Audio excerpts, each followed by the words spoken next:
নির্বাচন পরীক্ষার ফলাফল ঘোষণা, বৃত্তিপ্রাপ্ত শিক্ষার্থীদের সম্মাননা পুরস্কার বিতরণ ও নবগঠিত কমিটির সভাপতি এবং সদস্যগণকে সম্বর্ধনা অনুষ্ঠানে আজকে রামনগর উচ্চ বিদ্যালয়ে এখানে উপস্থিত আছেন রামনগর উচ্চ বিদ্যালয়ের সম্মানিত প্রধান শিক্ষক, রামনগর উচ্চ বিদ্যালয়ের নবগঠিত সভাপতি সদস্যগণ, রামনগর ইউনিয়নের বিএনপি সভাপতি, সহসভাপতি, সাধারণ সম্পাদক এবং অর্থ এলাকার মুরব্বিয়ান, সামনে উপবিষ্ট ছাত্রছাত্রীবৃন্দ এবং গার্ডিয়ান ভাই ও বোনেরা, আসসালামু আলাইকুম।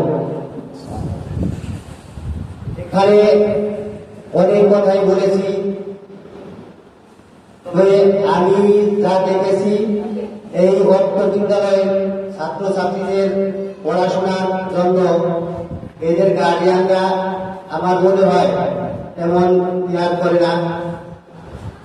এই বিদ্যালয়ে যখন একটা ঘর ছিল মাটির দেওয়া, আমরা তখন এই বিদ্যালয়ে পড়াশোনা করেছি। বিদ্যালয়ে যখন উপযুক্ত অভিজ্ঞতা আসবে, বিদ্যালয়ের খেলাধুলা হবে, তার আগে আমরা নিজের হাতে এই বিদ্যালয়ে মাটি কেটে নিজের হাতে লোহা বেঁধে পরে পরিষ্কার করে রাখতাম। সেই বিদ্যালয়ে হাঁটি হাঁটি পাবা করে আজকে 4 তলা ভবন। এখন এই পড়াশোনার কত সুন্দর জায়গা এখানে হয়েছে, মাথার উপর ফ্যান করে।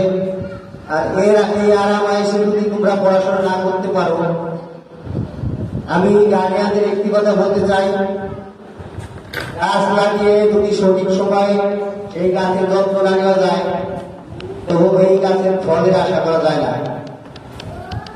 আপনাদের ছেলেমেয়েরা কোথায় কখন কি করে, কবে স্কুলে আসে না।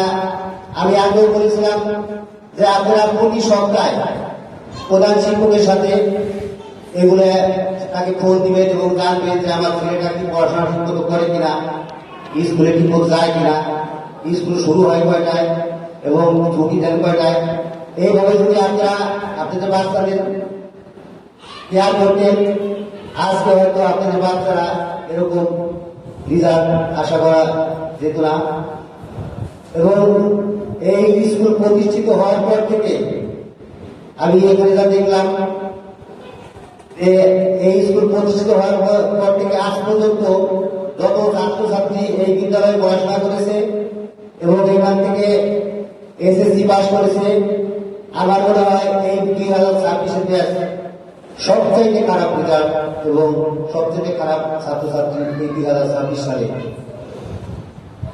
তো এখনো সময় আছে, আপনারা যারা অভিভাবক আছেন এখন থেকে তাদেরকে শাসন না করে আগ্রহ করেন, শাসন আগ্রহ সক্রিয় করেন, তাদেরকে বোঝান যে এই ছাত্ররাই তো আগামী দিনের ভবিষ্যৎ। এই যে আজকে বড় বড় যে চাকরিজীবী থাকেন, এমপি মন্ত্রী, এরাও এক সময় এই ধরনের ছাত্রছাত্রী ছিল এবং এই ছাত্রছাত্রীর মধ্যে থেকে আজকে দেশ পরিচালনা করতেছে, বিভিন্ন জেলা পরিচালনা করতেছে।